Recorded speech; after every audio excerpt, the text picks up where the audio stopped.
Genius Hub, smart made simple. Always ensure that the wiring for the electric switch is electrically isolated before you commence work on any wiring.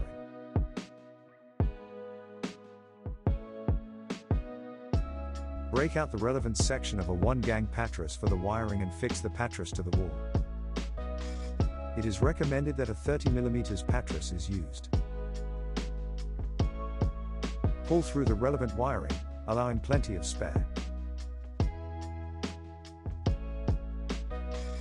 Wire in the electric switch as per the wiring diagrams provided, checking this is suitable as per the installation manual for the device being controlled. Remove the front cover of the electric switch to expose the screw holes. The cover can be removed by levering a flat-bladed screwdriver into the gap underneath the electric switch. Fit the electric switch into the pattress, ensuring there are no trapped wires. Screw in using standard pattress screws, and check the unit is securely and safely attached to the wall.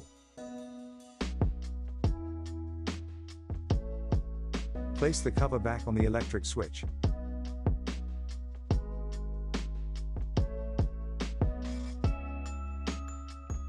For more information, go to geniushub.co.uk.